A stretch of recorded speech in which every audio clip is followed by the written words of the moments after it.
Everybody, welcome to the UGASports Live Podcast. My name is Radi Nabulsi. I'm joined by Jake Roos, Dayne Young, Dave McMahon, and Jim Donnan, the former Georgia football Hall of Fame coach, former Georgia football head coach, Hall of Fame coach, all around just good human being. Just one of the absolute joys of this job, just to have him on the show each week, and we appreciate him making time for us because we know he doesn't need to. He could actually be enjoying a retirement, but we twist his arm and he comes on our show each week, and we really appreciate it, Coach. So thanks for being with us. Big shout out to all of our sponsors. Dave and I are here at Classic City Eats in Watkinsville. It's on Greensboro Highway, Highway 15, just past the railroad tracks. So if you're head towards, if you're in downtown Watkinsville and you're headed towards Greensboro, it'll be down on the right. Once you get past railroad tracks, there's a big pond outside. Pond would be good for you. A pool or a pond. A pond. And you can get outside and do a little fishing if you need to. I think there might be fish in there. But if not, you can come in here and get catfish. We'll find out. Catfish is the number one seller here. They have great catfish plates. They have this giant smoker in the back for the pork that I had last week. They've got the what do you call that thing? A shuffleboard. The shuffleboard thing. Not the retirement shuffleboard, but the bar style. The bar style one. And they're going to have a golf simulator in the back there. There's a big ladder up there installing that, so you can come out here and play golf if you want to. Get the kids' room over there with all the arcade games in. I was in front of that last week, playing some video games. So point being, there's great drinks, great food, great fun out here at Classic City Eats. So we appreciate them letting us come in as well on Tuesdays and kind of eat their food and drink their drinks and basically make a nuisance of ourselves. So we appreciate that. Talking about what's coming up for Georgia, we're right at the end of May. We're getting into June 1st. All hell is going to break loose because all these guys can come visit. Jake has a great thread on the vault over there talking about all the guys that are coming to visit in June. I think we're well into just unofficially. We're in the close to 40. Officially, you can add another 20 guys on there who come in to take official visits in June. It's going to be an absolute zoo. But we're starting to see videos but being pushed out by UGA of their new building, the new offices, the new locker room, the stuff like that. And I think they opened it just in time for all these, 2022 kids that are coming on official visits, 2023 kids that are coming to camp, 2024 kids that are just starting to make the rounds and do camps. And, Coach, I think that these facilities are going to blow the doors off these kids. Yeah, it really is an impressive the way the design was put together, the way it just very functional. And they're getting ready for camps, as you mentioned, too, because that's going to be for the first time in over a year, they're going to be able to work these kids out and, weigh and measure them and find a lot about their physical tools beside the fact that I get to meet them in person. But I had a chance to go over there and check it out. And I'm just telling you right now, I'm a homer for sure about everything. I can tell you this, it ranks right up there with anything I've ever seen. Professional athletics facility, college is just really well designed, and the kids are going to enjoy it, which is the most important thing. Recruiting certainly the part of it, but just the fact that you can let your players train in an atmosphere like that and feel at home, the way their dressing rooms, everything about it, and just state-of-the-art electronics too. They got some video boards in there that are just unreal. I mean, if you can imagine the Jerry Dome when you're watching a game and they got a big video board on one side and then the other hanging right down the middle. They got one of those in the weight room. It's, of course, not as big as Jerry Dome for sure, but it's definitely in percentage-wise compared to that facility. Wow. And the weights in there, and kids are already using them. And we got about 35 guys, I think, that are here right now for this Maymester situation where they have in between the regular end of spring classes and then the summer classes, which I think start like June 11th. But really, just the locker room, as Dane mentioned, the training room, mini hospital. I mean, you got everything in there for immediate to if somebody sustains an injury with x-rays and all that around. And then they've got these different little exam areas for every kind of exam you need to take. And then the thing that just blew my mind were the rehab type things like the cryotherapy. You know, most people have a cryotherapy machine that you can step in, like LeBron and all those people do after they play, and it's for one person. Ours is one you can do a full body experience. 4 people can get in there at one time. They got music in there. You can sit in and you got you can talk back and forth to the person that's monitoring. It's just state of the art. And then, of course, the coaches' offices are great, and Kirby's is if it's not the top that I've ever seen, it's got to be in the top 2. Just a visual of the practice field, and then everything in there just makes me think I want to commit if I'm walking in there as a recruit. Because, hey, how could you not turn this guy down? But really, it's very functional too. And then the offices themselves have just unreal mechanical situations there for graduate assistants and also these analysts to look at stuff and just you got so much video available. It's just unreal. And then I guess they're still working on the other phase where they're going to have some meeting rooms, a big giant meeting room and theater room and a cafeteria, but that'll be finished in January. But for right now, the training room, the dressing room, and the one thing I will mention about the dressing room, and then I'll stop here because I'm sure they're going to put out a video here pretty soon. I've seen some of these pools where kids go in and they have a hot tub and a cold pool that are in the training room. And we certainly got that in our training room, this new one. And they're used more for, that you can go in there can actually have a walking treadmill in there and things like that for rehab. But after practice or before practice, you can walk into a cold tub or a hot tub that comes up to about your waist and lean over the side and watch these video screens, about 7 or 8 big TVs across there, and relax or do whatever you want to. But right in the locker room, right there in the locker room, which just blew my mind. Of anything, there's pools in the locker room.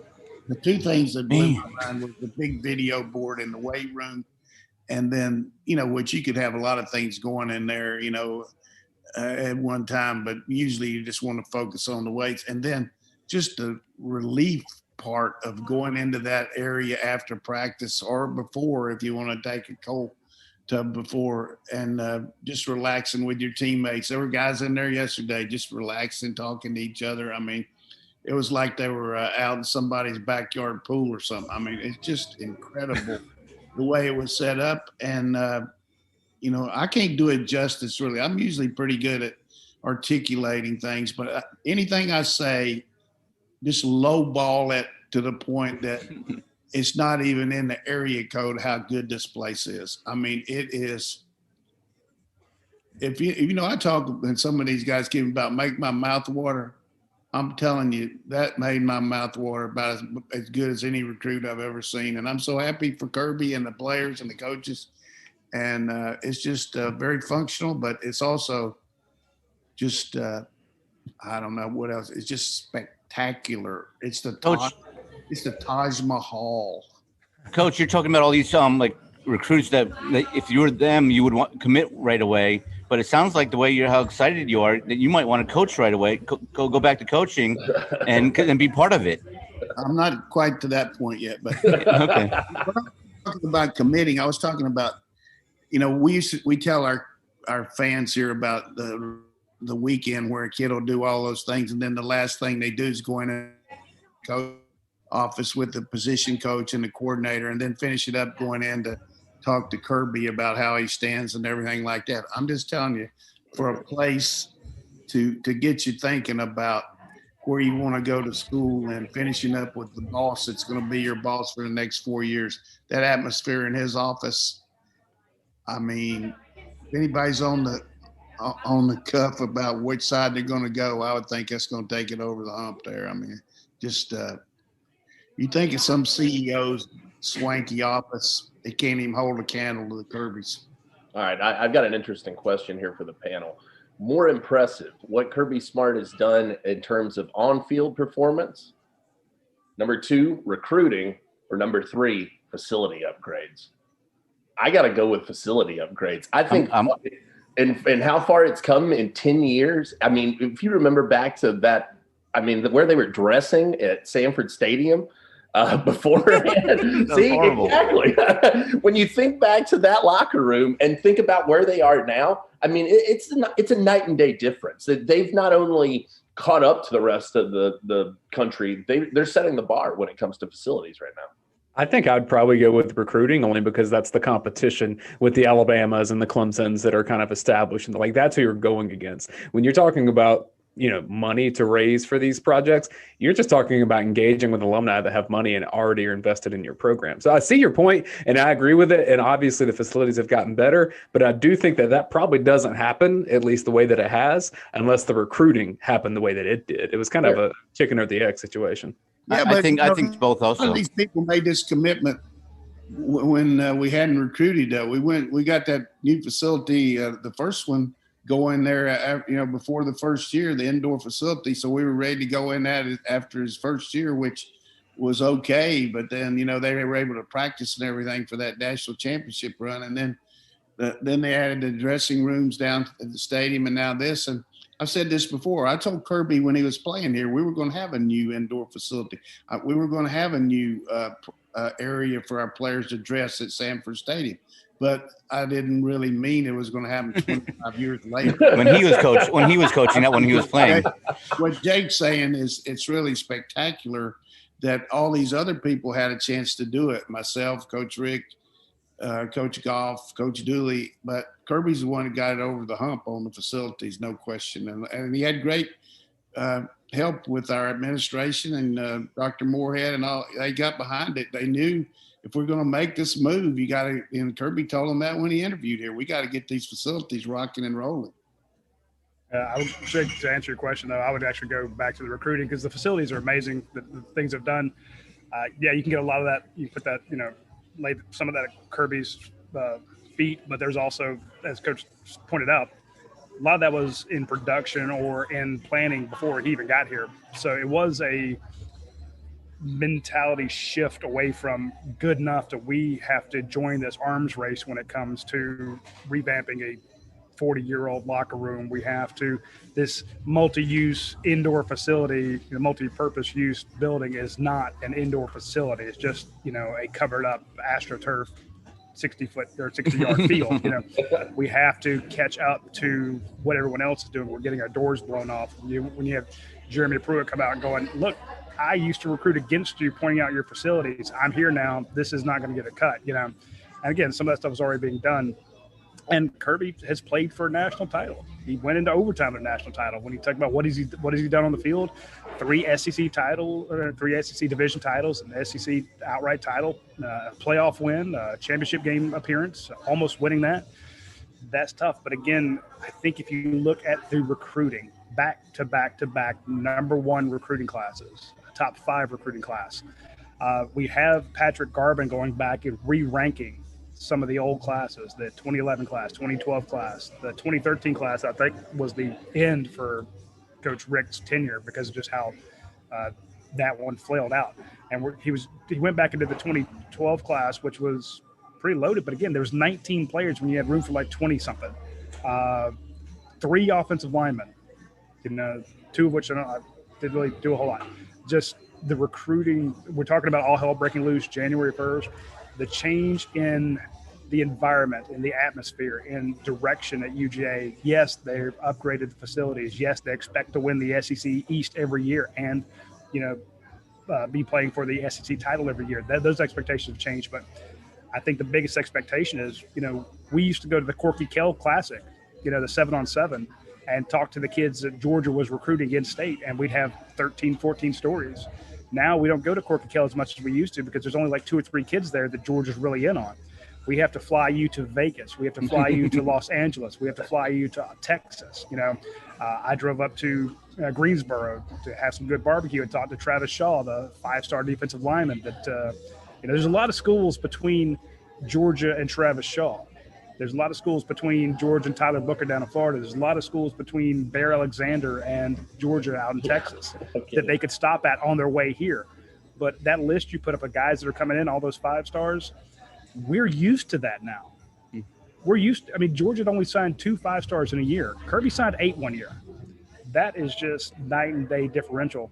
Well, and that is the go ahead. No, you make an interesting point because you're talking about all the schools in between these places. If you go look at that list, if you look at the guys that are coming in on June 1st, I mean, it's a swath, man. It is not just the local kids. It's a big wide net. You got kids coming in from Louisiana, Florida. I mean, guys who could stop at their traditional powerhouses as soon as they get a chance to visit. And where are they starting things off? They're coming to Georgia first.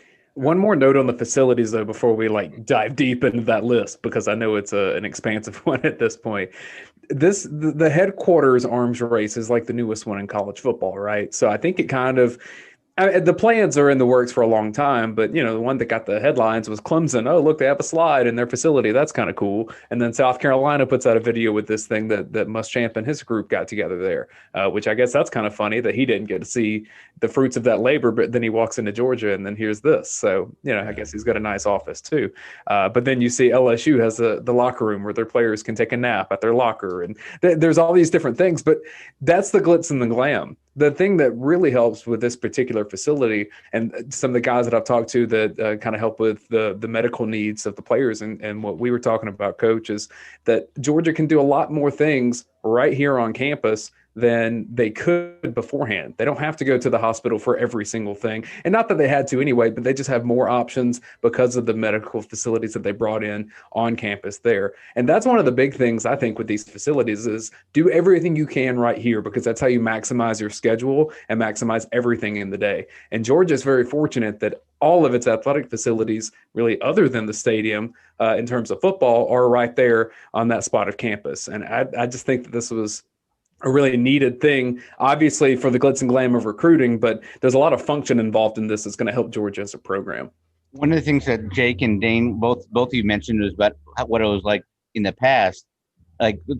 Picture 2011, what it was, what 2021 is right now. I just can't picture in my head what is 2031 going to look like and what crazy things they're going to have there. I mean, Coach, if you took 1995 Jim Donnan and walked to that same spot where that building is, and then you saw it today, I mean, you couldn't even believe that it was going to become that, right? Not to that extent. We had a plan for the indoor, and but we didn't. There's no way you could know that. But I think the point is very vivid here about people have a tendency to overlook the good coaching that's gone on the way we've dominated a lot of these teams do. So let's don't get too caught up in saying about leaving that out a little bit. But I think there's a real fine line here between facilities and success and all. But Georgia people outside of football need to come to reality here. And we got to get these facilities and these other sports up too. In the last 3 years, how many SEC championships has Georgia won in all sports, 20 sports? We won a national this year, but how many have we won in the last 3 years? One. 1 in 59. So that's not great. So we've got some guys, some coaches have done really good in the nationals and all that, but within the conference, we gotta step it up. And I feel good about Josh Brooks' commitment to all these coaches and facilities and all, but people got their head in the sand if they think Georgia's really on a national scale as a total athletic program. We got to get it rolling here. Don't you guys think that? I mean, absolutely, Coach. It was pointed out to me by a guy who's really involved in Georgia's program. He says, look, what if our facilities are in the top 3 or at the top of the conference and everything else? Yeah, you got that in football, which is great. But is your basketball, is your track, you're losing your track coach because you don't have an indoor facility. What about your tennis facility? What about your baseball stadium? What about, your golf course, and what you have for the golfers? What do you have about, everybody else? What about your softball and soccer? And do you have the top facilities, the top coaches as compared to the rest of the conference? That's where you want to be. And that's where Georgia folks should demand it. It's like they definitely raised the money for it, but you're just not there. So this was a huge step. And I know a lot of people, I was having this argument on the board the other day, people were like, well, Josh Brooks is just the same thing that everybody, we've had in the past. He can't get things done. I'm like, he just came out of the COVID year. Let's give him 15 minutes to catch his breath, finish up the test and get the students back in, the student athletes back in on campus and back into a normal schedule. And then let's start building stuff. We've just finished. We're not even done with the big football facility yet. You just did the West End Zone renovation. I'm sure that when he meets with each person now, they're going to sit down and say, hey, coach, here's what I need for men's tennis. Here's what I need for women's golf. Here's what I need for cross country. Here's what I need for everything else. And at that point, he can start saying, again, and a lot of this comes from the top, even above him, board of directors, presidents. Okay, let's build X. Here's a point, too, that I would say about there's a long way to go. What I would say about Josh is making things happen here during COVID, without the resources, the money coming in from, athletic events. They did a really good job of managing that. And I feel good about what we're going to be able to do moving forward, because we got a loan from the SEC looking forward to the money they get ready to get from ESPN. Every school got like $23 million this year to help them with their budget and all. But the one thing I want to mention about, even though we were in COVID, our fans, our supporters almost have this building, which is $80 million, totally funded, almost already paid for. So that's unreal to me that we've got the indoor paid for, we got the place down at the stadium, and now we got this. So that's pretty impressive. Good job by Josh and the fundraisers. Well, let's be honest about one thing, though, is that the buildings don't necessarily bring championships, right? It's more of a commitment to show, hey, coaches, hey, players, this is how much we care about giving you an atmosphere to succeed. One of the things I saw yesterday was Bruce Pearl at Auburn talking about Walker Kessler, and he was saying, Walker knows that this is home for him. And I'm thinking, that's a Kessler that is saying that Auburn is home. So beyond facilities or anything, there are certain programs at Georgia that, that's an issue if you've got legacy players not thinking that Athens is home and not feeling that connection to a place like this. And that's, an indictment of men's basketball there, but that happens in other programs as well. And when you look at, you talk about men's basketball and baseball and stuff like that. Yeah, if you have a new Coliseum, is that going to win you a championship? No, but it doesn't hurt on the recruiting trail. And again, you say it's also fan experience. And I go back to what Coach said. You paid for the indoor facility. You paid for the West End Zone expansion or renovation. You paid for this new building almost entirely, if not entirely, with donation. This isn't money coming out of the budget. So if you tell the Georgia fans, this is what we need. Now, yes, it is harder to raise money for a new tennis complex or a baseball stadium or put a track out of South Millage. You're not going to get as many people who will give to that as will give to renovating the end zone. But a lot of them will. There's a lot that'll do that. And if you can say, hey, we'll match you dollar for dollar, we'll match you $1 for every $2 or something like that, the money will be there. And again, I think it's going to come. To me, people they're a little too quick on coming up with whether or not the new administration is going to support this. Give Josh some time. Just because it hasn't happened, they're like, well, he's not going to do it. I'm like, damn, give him 5 minutes to catch his breath and plant his feet. He took over in the middle of the pandemic. They were paying people, they worked tons of layoffs. There's tons of stuff to do. And again, now if we're talking about this 2-3 years from now, like Coach said, when I was coaching Kirby Smart, I told him we'd have an indoor facility, and he had to become a coach before he got one. Yeah, okay, then that's an absolute bust. But let's give it 5 minutes. He's been there 5 months. He's only been an AD 5 months. That's what I'm saying. If you want something with a proven track record, though, there's no question. Swing out to our friends at Athens Ford. They will take great care of you. It's one of the greatest customer service experiences you can have if you were looking to buy a new or pre-owned vehicle. I've had numerous people tell me that. I'm not just saying that because it's a tagline. They don't even say that on their website anywhere. That's just for people who have said that have reached out to me and said, hey, I went out there, I bought a new F-150. I went out and got a new Ford Focus. I took that deal on the certified pre-owned vehicle like you were talking about. I had a ton of people reach out to me, and they all said I had a fantastic sales experience. Also had a couple people reach out and say, hey, you're right about that service area. That is the cleanest, best snacks, best drinks, fastest Wi-Fi I've ever had when getting my oil change. So when you get a chance, swing by our friends at Athens Ford. They have the Broncos out there. They have a ton of new specials. And it's a great service. I know a lot of people are, they're with the whole COVID thing, they put off buying a vehicle. And if you're trying to get more mileage out of your current vehicle before you get a new one or a pre-owned one, check out that service area. This is not folks that are going to bring in your car and say, oh, we found 8 other things to charge you for. They're going to say, look, here's what you need done. Here's what you might want to look at in the future. Where do you want to go? And they walk you through it. It is a fantastic service area. They're not trying to, repave the showroom by, when you bring in your IROC Z to get it fixed. They're not trying to make a ton of money off of you. They're basically, it is literally service. They want to service you and make you happy so that you'll come back later and buy a new vehicle from them. So you're saying their facilities are top notch also? They're fantastic. I'm going to get that chance.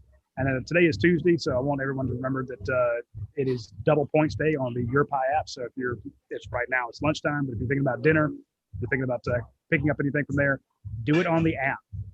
Pull it out, go to Your Pie app, do all your order all your stuff. They have deals on gift cards. They have so like say you have a new graduate or in your neighborhood, the kid down the street's graduating, you want to get them something, get them a gift card. If you spend $25, you're going to add $5 to it. And again, double points Tuesday. So while you're ordering a pizza, ordering a salad, ordering a custom pasta, ordering the key lime gelato, whatever you order, you can do it on the app and get extra points. So now's a good time to do it. I'm a big fan of the sandwiches out there. I mean, I always talk about the Southern Heat is my favorite pizza, but that Nono's Italian sandwich, try that. It's really enjoyable. The Ishka is what I like. Ishka is very good. Very good. Hi, Jake. We were talking about I mentioned the list that you put together at UGASports.com of all the guys that are coming in. We also have, we had a list before of guys who are taking official visits. We know recruiting's hot and heavy. Oh, by the way, I want to welcome Blaine Gilmer to the staff. We'll have him on and down the road some of our venues, some of our shows. So be sure to start following Blaine Gilmer as a recruiting analyst. He's had some good stories come up. But Jake, you, Blaine, Trent, Patrick, you guys are going to have your hands full that first week with all the guys that are coming in to visit. Kind of give us some names that are popping up that the casual recruiting fans should be on the watch out for. Well, I think what's important for people to remember about this first week is that you're going to have that big official visit weekend, the 4th through the 6th, and that's going to be kind of the one that everybody's got circled. But prior to that, June 1st, Georgia's holding their first in-person camp since COVID got started. I mean, we're talking, at this point, almost 2 years roughly since they've been able to host something on campus.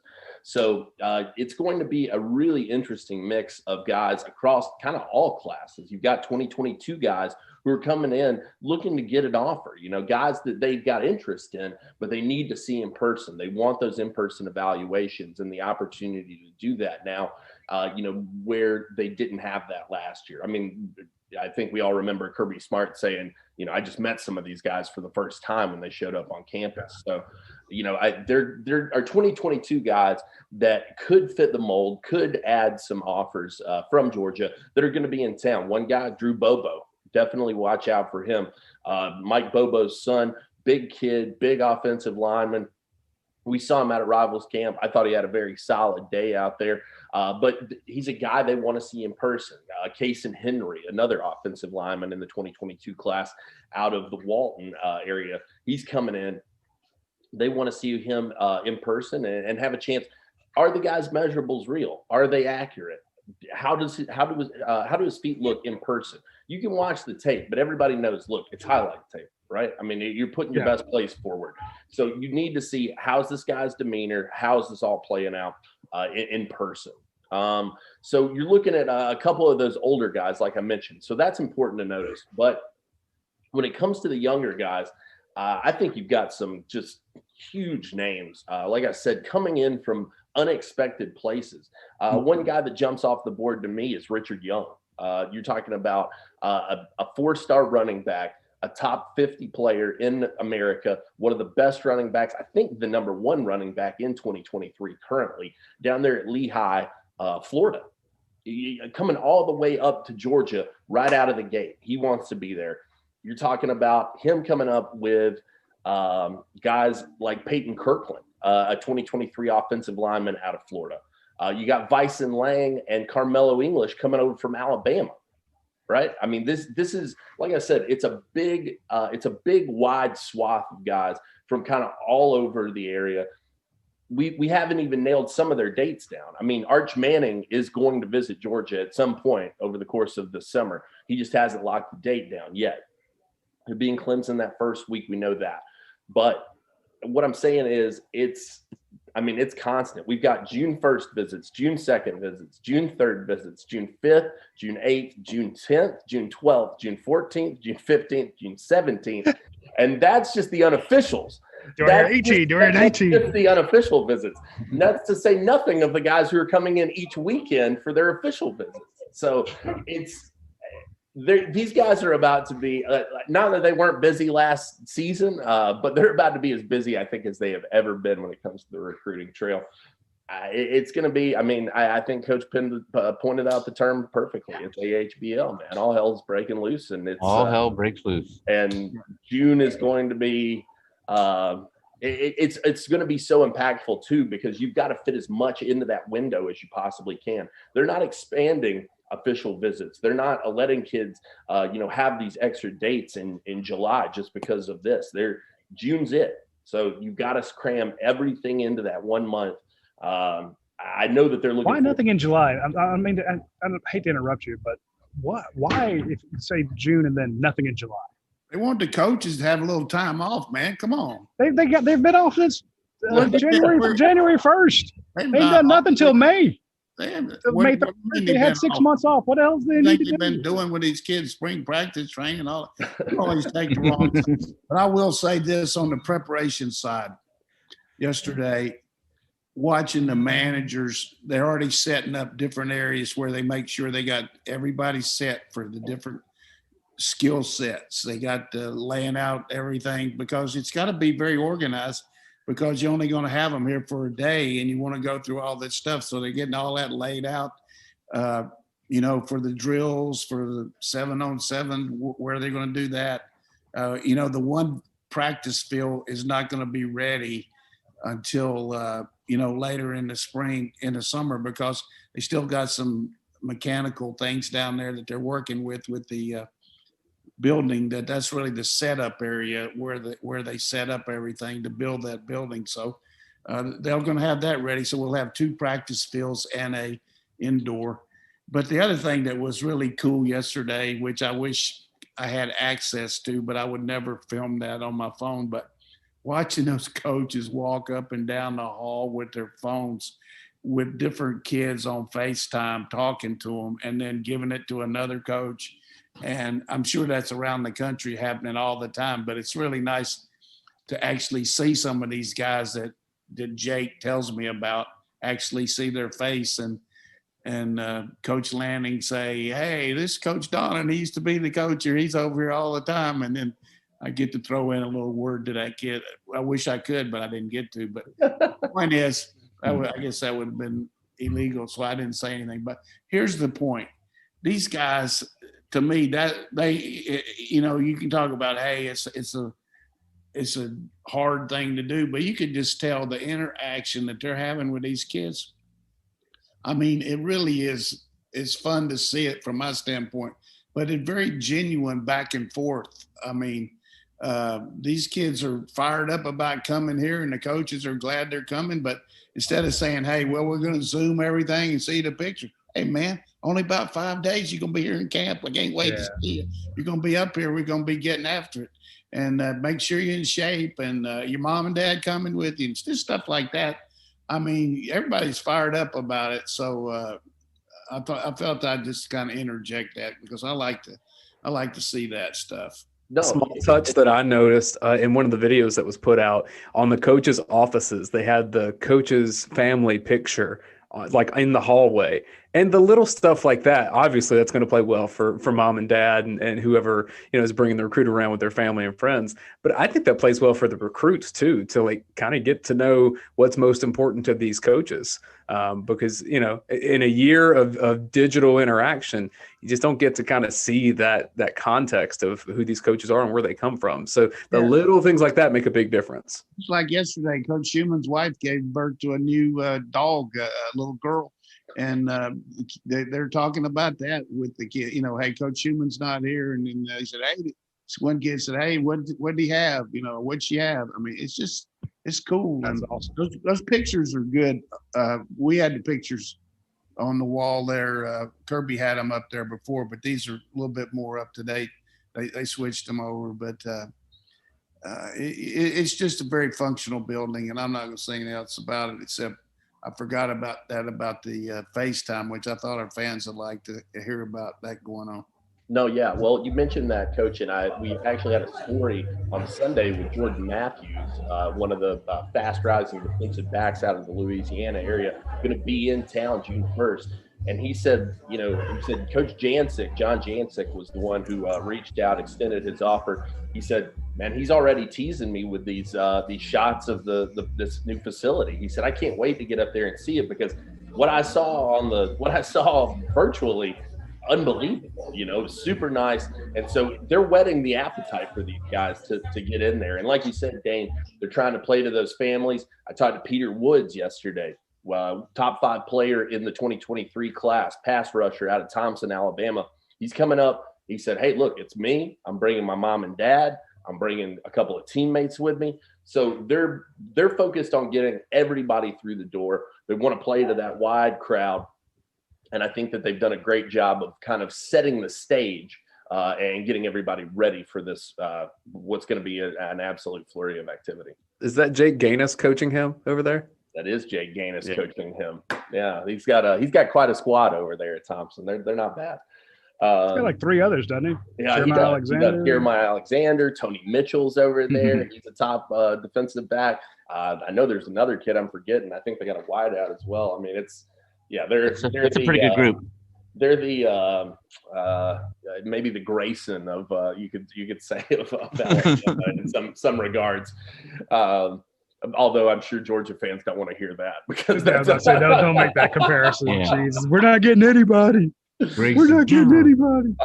Now, we did have an interesting question here, and I want to put this one on Coach because it's been some time since I've had a chance to see this because they've blocked us out of these summer camps.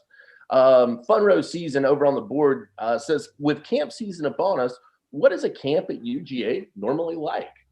Coach, what can guys expect to do and see when they're out there camping in front of Kirby Smart and staff?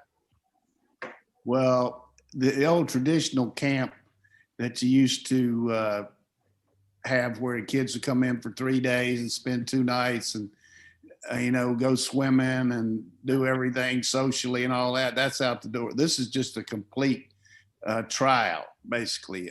There's nothing involved with anything except height, weight, measurement, wingspan, hand size, everything like a pro.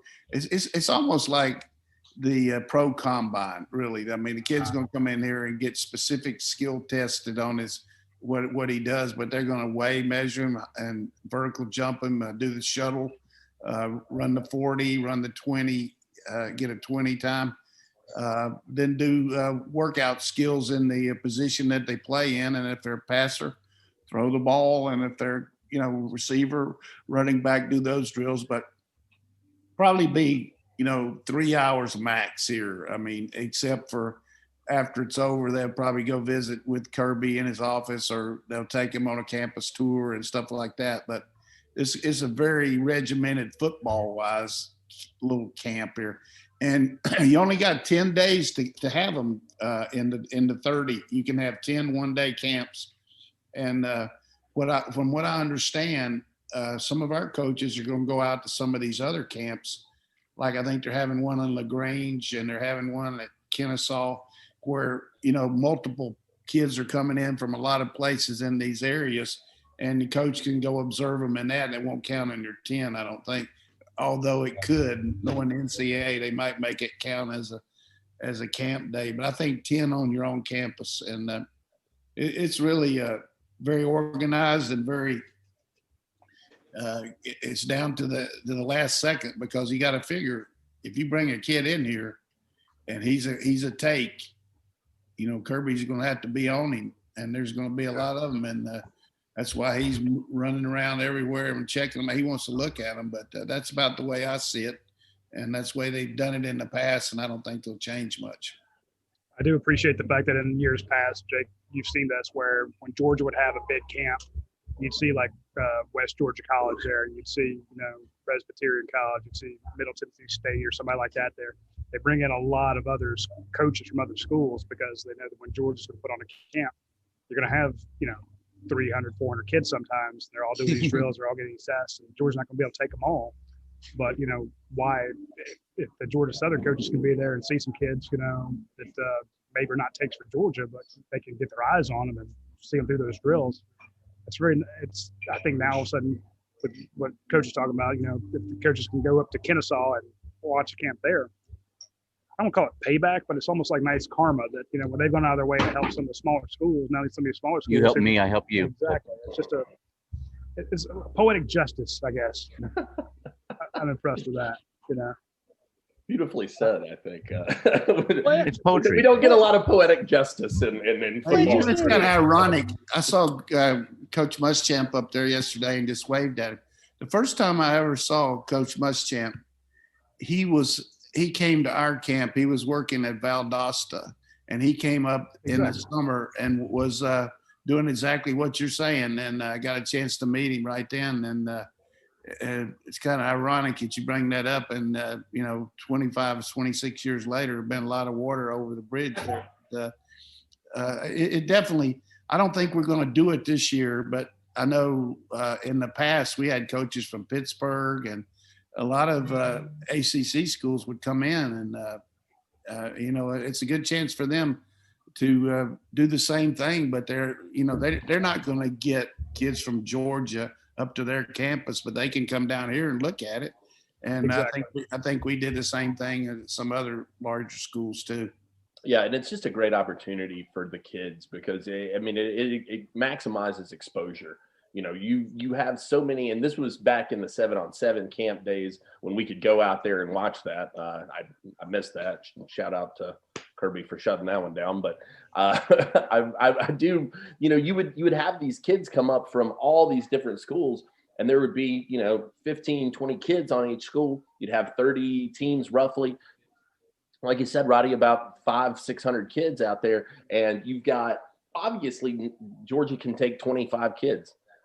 Why not maximize it for everybody? Make it good. Like you said, it's good karma for everybody. I think it makes a lot of sense, and I think we'll certainly see more of that. We do have another question here from real quick. A lot of times these camps like this, and especially the little like satellite camps that you see, that's kind of where you see the character of these coaches, because a lot of times you're not going to find a whole lot in those places. When I was doing the local TV scene, Georgia Southern came to Columbus and held a camp just to try to get some local kids around there. Wasn't necessarily the top recruit. Some of it was just seeing, is there anyone that was overlooked? And so their staff was set to be there. Tyson Summers was the head coach.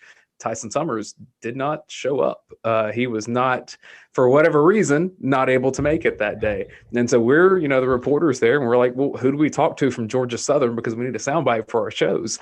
Chad Lunsford was the tight ends coach. We chat with him. He was delightful. He was a great face for their program. Lo and behold, when Georgia Southern has a little turmoil, who becomes the head coach? Chad Lunsford. Little stuff like that builds and makes a difference in these things, just like any professional career.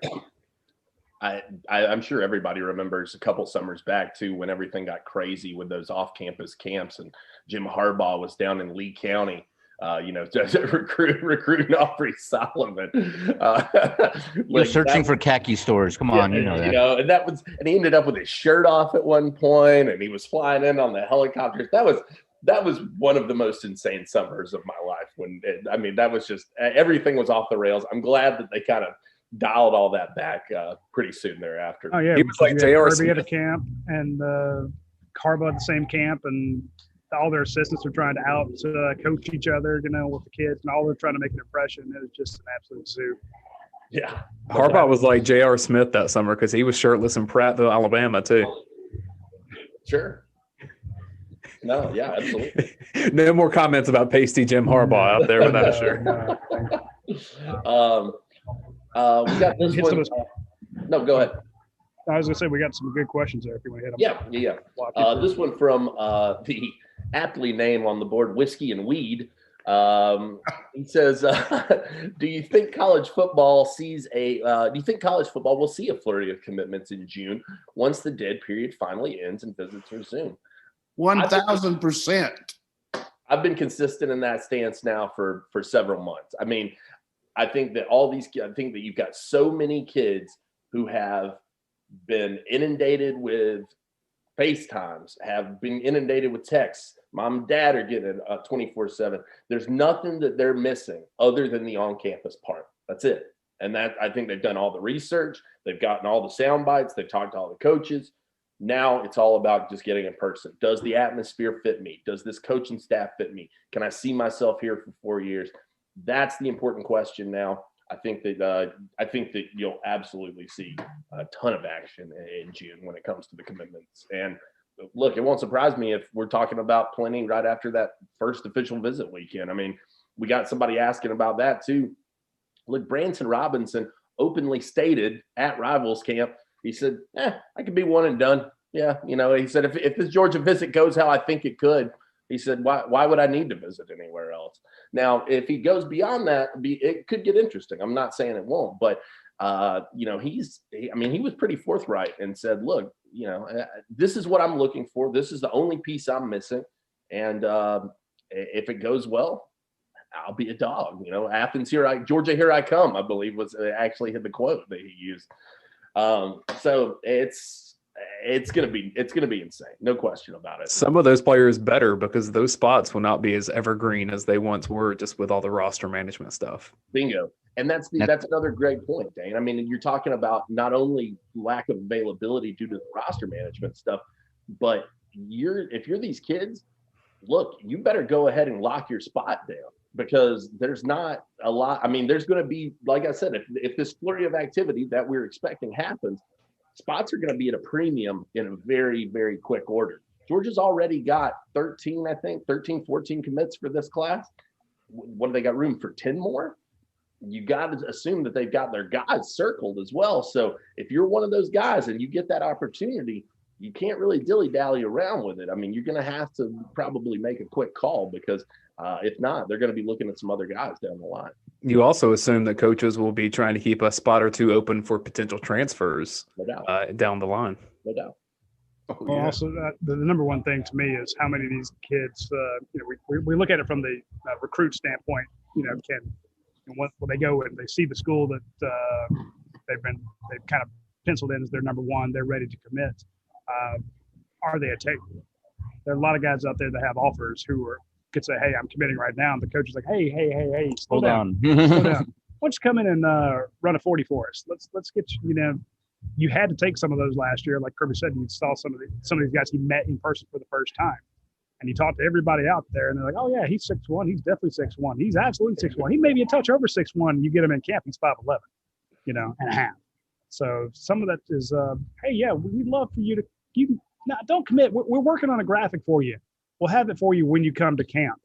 So I think there'll be some there will be a flurry of commitments because I think a lot of guys who have offers will suddenly become takes, and maybe a school they were holding out for all of a sudden says, yeah, we're going to hold off, and they go somewhere else. So it's a two-way street when it comes to actually meeting face to face. Yeah, the kids get to see the facilities, get to see the coaches, see where they'd be for the next 4 years. But the coaches finally get the kids and work them out. Check out that stiffness in the hips. Check out the medical issues they've heard about. Check out the hand size, the height, the weight, all that stuff that's they've had to rely on other people for. Yeah, so these are all the things that couldn't have been done last year due to the pandemic. I'm not saying anybody's a liar, but I am saying that those you got those huddle heights and weights. Not always the most accurate measurements I've ever seen. I'm 6'5", Jake. Loose tape measures are in play there. That's why you need to check out the UGASports, and we have check out the Rivals database is when a kid actually comes to the Rivals camp. We put them on the legit tape, the legit weights. There's no fudging numbers there. That stuff is accurate as hell. So verified. And, we have a lot of coaches going through our rankings, our pages every day saying, what's this kid's height? What's this kid's weight? That sure doesn't match up with Huddle, but he was at a Rivals camp, so we know that's true. So, no doubt. We'll hit up some of those other questions too we got. Yeah, absolutely. We got Jordan Green over here coming in with a very interesting question. I'll throw this to our resident degenerate gambler, Dave McMahon, first off. But he says, Clemson opened up as a 3-point favorite against the Dogs. Should we be, and in all capital letters, hammering the Dogs as a 3-point underdog? Or am I looking at this through some red and black glasses right now? I think everybody looks with the Georgia fans for the most part look at their with red and black glasses. Clemson people are looking at orange, purple, or whatever colors scheme they want to do.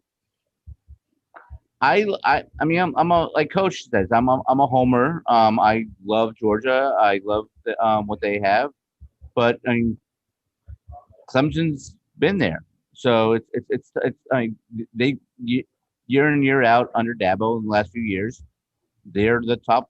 I can't say top dog, but they're the top tiger, and I would be leery as of right this second, but I want to see what some of these new guys do. I mean, we still have questions on offensive line. We have the talent, but where are they going to fit in? Where are they going to each individual play? Do we have everybody that we have in the secondary yet, or we can get is Georgia can get more players? I mean, there's still a lot of question marks. I mean, I don't like spreads in May.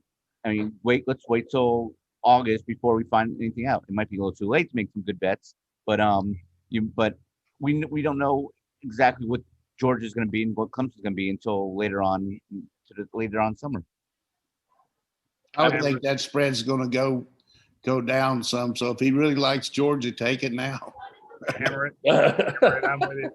No, I love the early spreads because I don't think they're going to. I don't think.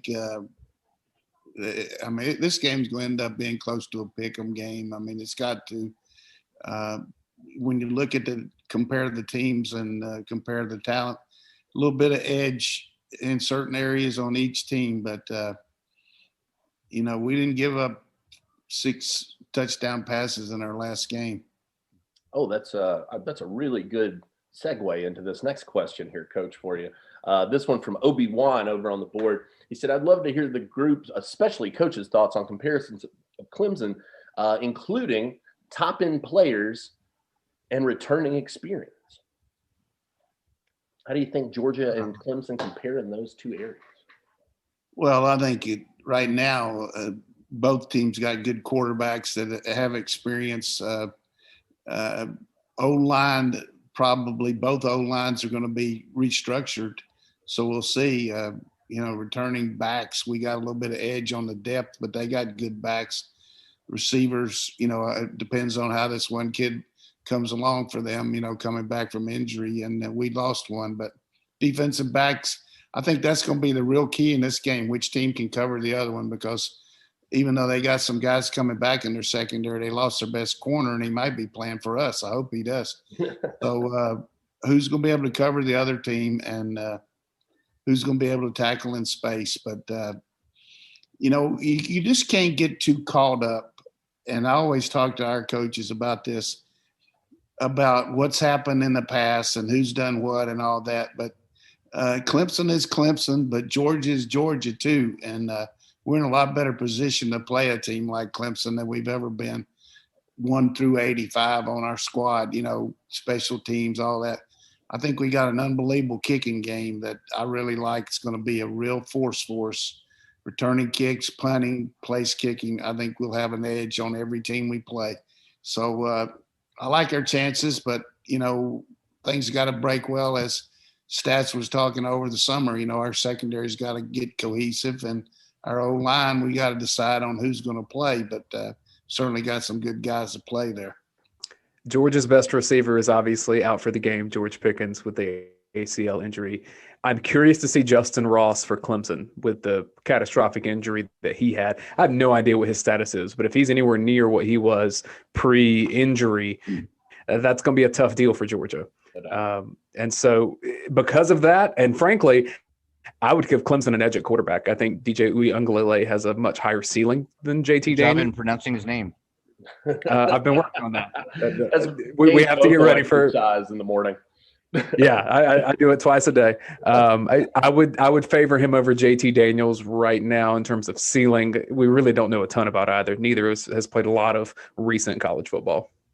And DJ, and I'm not even going to try to pronounce his last name. He's only played one true game against a ranked opponent, and that was that one game he had to make up for Trevor being out. The other 2 times he's played against a ranked opponent, he's 0 for 1 in those games. So he's barely played against any kind of talent, and especially seeing that Georgia, what they have at talent in the front 7. The same with JT, though. I mean, the only team they played was Cincinnati. But he also played at USC. He had some experience against some players. Did a pretty good job against Notre Dame. He did about the same thing against Notre Dame that DJ did. They both got a lot of stats, but they both lost the game, didn't they? And then you talked about quarterbacks being similar. Also, I think those defensive fronts are going to be very similar. You have Jordan Davis and Brian Breezy. There's going to be some hard-fought trenches there. Both offenses are going to have their hands full trying to contain that front group of defensive linemen. So, and again, shout out to Obi-Wan for giving us good questions. Got a couple others in there that we'll touch on next week. We'll hold those over because I got to work one more in here just because it's from the newest legend, I think, of the dog vent, and that's Gary Tommy, the Gary, as he is now known on the board. Gary Tommy wants to know, what kind of jump do you all see Nakobe Dean making this season? Watching him last year has me excited for a potential jump to being a first rounder like Roquan Smith. Can you see that kind of improvement and gains for Nakobe Dean, Coach? I think his stats are going to be really good with our defensive front. He's going to be freed up a lot to make so many plays because everybody's going to have to double Davis and do some different things on the edge guys. So, he's going to let him run free a lot better. And he's going to have a good supporting cast playing around him with Walker and Tyndall and these other guys. I think the big thing with him, as it was with Roquan, he's an every down guy. He's going to be in there. On third down too, he's gonna be able to play the pass and get, be very frequent in making plays in the open field, which a lot of linebackers are substituted for and don't get to play on third down. So he's going to have every bit of chance to be a first round choice if he can make the move. I like the fact that he missed spring because of his shoulder, not because he had to have surgery, but because he didn't bang away all summer. All spring, getting knocked around. He's going to be fresh as a daisy, and he's the leader of the defense. So he's not quite as big as Roquan, maybe not quite as fast, but he definitely, I hate to make comparisons, but he's got a chance to go very high in the draft. I'll speak for him. I think that answer pleases the Gary. There's the clip for social right there. Yeah. And we do have a bunch of other questions that I appreciate King Mario and all the others that put them in there. We'll hold those over for next week. I do want to mention, when you get a chance, swing by our friends at Academic Brewing Company. I know that a lot of places are low on wings. Academic Brewing Company is not. They have plenty of them out there. They have there's the jumbo wings, some big ones. They have some fantastic seasonings. If you want your barbecue, I know a lot of people have not tried the barbecue sauce out there on those wings. You really need to. It's one of the best wing sauces I've ever had in my life. Of course, they have buffalo, sriracha soy is killer, lemon pepper. So when you get Lou Williams up there, you can check out those lemon pepper ones. You get that blackened sauce. They're all fantastic. And of course, they always have live music, trivia, and new beers popping up every week. So when you get a chance, swing by Academic Brewing Company. And the racetrack beside them has cheap gas. It's a 2-for-1.